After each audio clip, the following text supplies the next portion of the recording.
गंवाया है, बदले में उससे करोड़ों गुना अधिक आपने शांति, प्रसन्नता, आनंद और सुख के रूप में रिटर्न पाया है। कहते हैं आप करके देख लीजिए। तो इस संसार से सब छोड़ के जाओगे, नाशवान परिवर्तनशील ये जगत है। साथ क्या लेकर जाओगे? साथ लेकर जाते हैं एक आदमी बड़े धन के पीछे भागते थे, सुनिएगा। तो एक दिन उनके एक असिस्टेंट ने कहा कि सर आप तो धन के पीछे भूत की तरह भागते ही हो, हम लोगों को भी भगाते रहते हो, लेकर जाइएगा क्या? थोड़ा परिवार, बच्चों और भगवान के लिए भी समय निकालिए ना। थोड़ा परिवार, बच्चे और भगवान के लिए भी समय निकालिए। अब फ़ोन करने पर भी लोग इतना लेट आते हैं तो उनको क्या कहिएगा?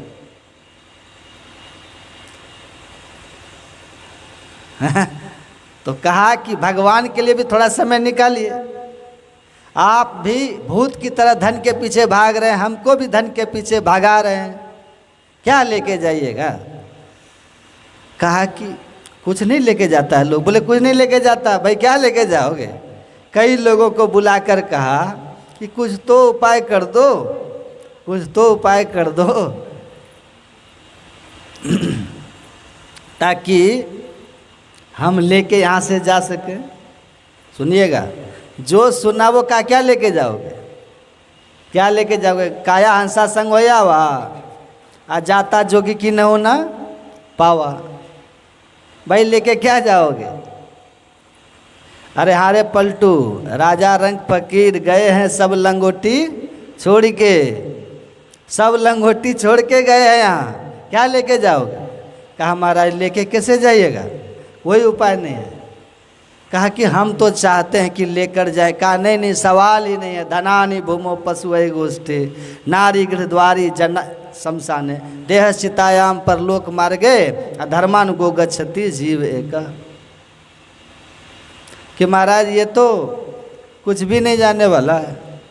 धन धरती पर पड़ा रह जाएगा, प्यारी पत्नी गृहद्वारी तक, पति शमशान, रिश्तेदार सब शमशान, देह चिता तक, परलोक में ये सब यहीं छूट गए। ये शरीर भी चिता में भस्मीभूत हो गया। जब गुरु महाराज जी कहते हैं धन को गिने निज तन न सहाई तू हंसा एक का। धन की क्या गिनती कर रहे हो? जिस तन के साथ तुम इस शरीर के साथ इस दुनिया में दिखे थे, प्रकट हुए, वो शरीर भी तुम यहीं छोड़ के जाते हो, लाया भी तो नहीं ले जा सके। तो और किस चीज़ की क्या बात करते हो? सब यहीं रह जाएगा, यहीं रह जाएगा ना। तो कहा महाराज कोई नहीं लेके जाता, आप भी नहीं ले जाओगे सर। बड़ा दुखी, बड़ा उदास एक महात्मा जी पधारे एक दिन और आके कहा कि मैंने सुना है कि आप अपने साथ संपत्ति लेकर जाना चाहते हैं। इस दुनिया से जब जाएंगे तो आप चाहते हैं कि आपकी कमाई भी संपत्ति आपके साथ जाए। कहा कि हाँ। कहा मैं उपाय बता दूंगा, आप अपनी संपत्ति लेकर जा सकते हैं। सुनिए, कहा क्या उपाय है बताओ, क्या उपाय है बताओ, जल्दी बताओ। तो महात्मा जी ने कहा सहज और सरल उपाय यही है कि मेरे कुछ सवाल हैं, पहले जवाब दे दें तो उत्तर सुन लें। आप विदेश की यात्रा किए हैं कभी? इंग्लैंड, अमेरिका आदि देश में गए हैं? कहा मैं इंग्लैंड भी गया हूँ, अमेरिका भी गया हूँ, चीन भी गया हूँ, जापान भी गया हूँ। तो कहा महाराज जब इन देशों में आप गए तो भारत का रुपया लेकर गए थे या भारतीय करेंसी को परिवर्तित कराए थे? तो कहा कि अपने देश का रुपया अमेरिका में नहीं चलता, इसलिए वहाँ जाने पर अपने देश के रुपया को डॉलर में कन्वर्ट किया। चीन गया तो कन्वर्ट किया, रसिया गया तो रूबल में कन्वर्ट किया, इंग्लैंड गया तो उसको पाउंड्स में कन्वर्ट किया। मतलब अपने देश के रुपया उस देश में नहीं चलते, इसीलिए अपने देश के रुपया को उस देश के रुपया में, करेंसी को उस देश के करेंसी में बदलना पड़ता है। ये तो आप लोग भी समझते हैं ना, क्योंकि यहाँ का रुपया वहाँ क्यों चलेगा। तो उन्होंने कहा कि आप विचारो, इस देश में, इसी धरती पर, इसी लोक में, इसी धरती पर सीमाओं के बाद जब एक देश अलग हो जाता है तो इस देश की करेंसी को, आपके देश की करेंसी को उस देश में मान्यता नहीं है। अपने देश की करेंसी को चेंज करना पड़ता है, बदलना पड़ता है। तो बदल के जाते हैं ना। तो हाँ, तो कहा जो आप जमा किए हैं ये करेंसी उस देश में कैसे चलेगा जो सूक्ष्म देश है। तो करेंसी चेंज करनी होगी ना। तो कहा कि हाँ करेंसी चेंज करेंगे। कौन सी करेंसी वहाँ चलती है भाई बता दो। तो धर्मानुगो गच्छति जीव एक सत्कर्म रूपी करेंसी, ईश्वर भक्ति रूपी करेंसी वहाँ चलती है। इसलिए इस धन को धर्म में, सत्कर्म में, दीन दुखियों की सेवा में, सत्संग में, साधु महात्माओं की सेवा में, इन शुभ कर्मों में लगा दीजिए। तो ये जो करेंसी सत्कर्म में कन्वर्ट हो जाएगा ना, ये जब ऊपर जाइएगा आपको वहाँ मिल जाएगा। समझ गए? ये करेंसी आपको ऊपर मिल जाएगी। समझ गए? तो कन्वर्ट कीजिए इसको। नहीं तो फिर तो one who earns also empty returns. अगर संसार से कुछ लेकर जाना चाहते हो तो कुछ नहीं जाएगा। करेंसी चेंज कीजिए। तो आप करेंसी बदलिए तो ऊपर लेकर के चले जाइएगा। तो भगवान की भक्ति करो। भगवान बुद्ध ने कहा इत्थ मोदति उत्थ मोदति अपुण्यकारी उभयत्थ मोदति। कहते हैं यहाँ भी सुख से तो रहता ही है जो धर्म पर चलता है। धनात् धर्म ततो सुखम। धन जब धर्म में लगता है, सत्कर्म में लगता है तो सुख का हेतु बनता है। धन जब भोग का कारण बनता है तो भोगन प्रत्यक्ष रोगन जान के बचते रहो। गुरु टहल सत्संग सेवन में सदा लगते रहो, डटते रहो। तरते गयो जो अस किए सब राव रांगा रंक हो। अभिप्र भंगिया पड़ पड़ुआ करो तरिह निःशंक हो।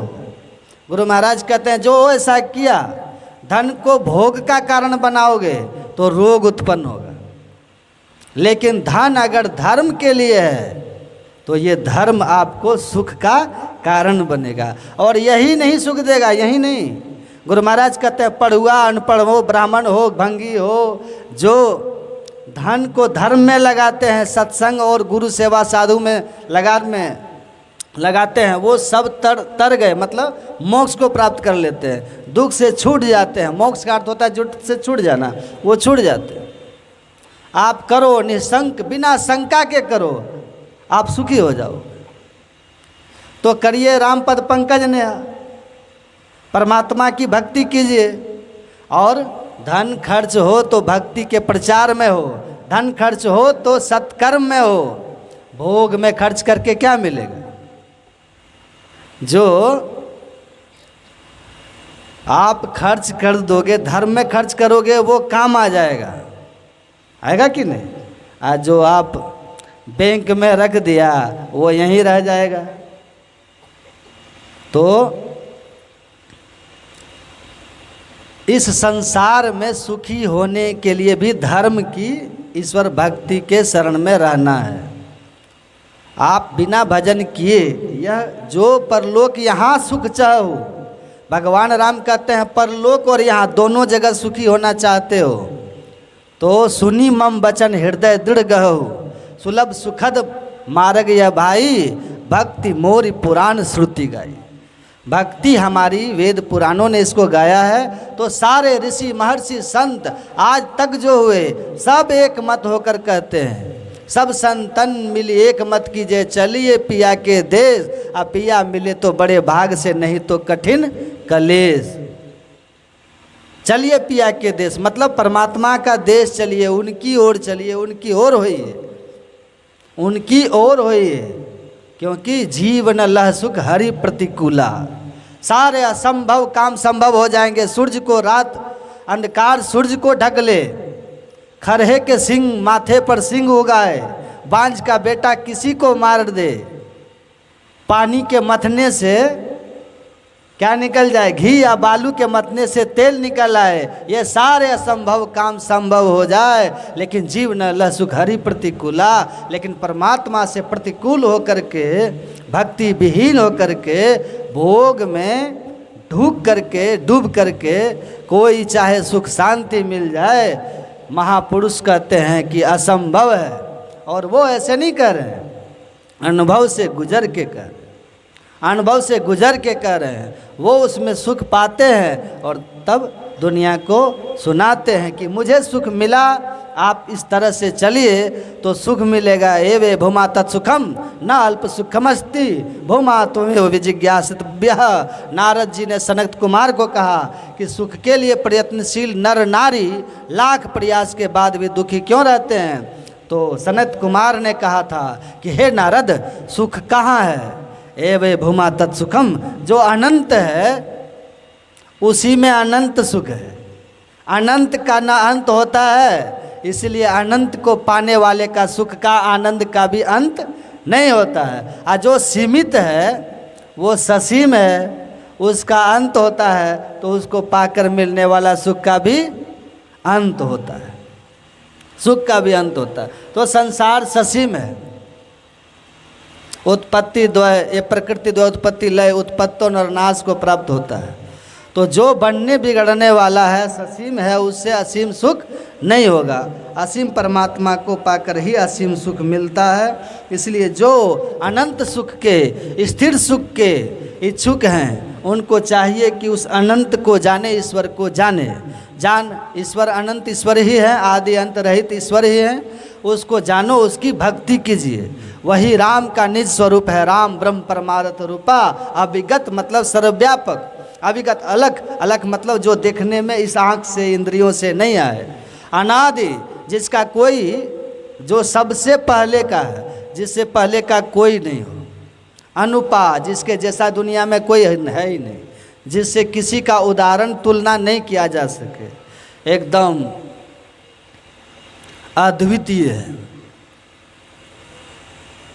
और समस्त विकारों से रहित है। ऐसे वाणी से परे अनंत सत्ता ब्रह्म राम की भक्ति करो, उससे प्रेम करो तो प्रेम छुड़ावे जगत से, प्रेम मिलावे राम। आ प्रेम करे गति और ही ले पहुँचे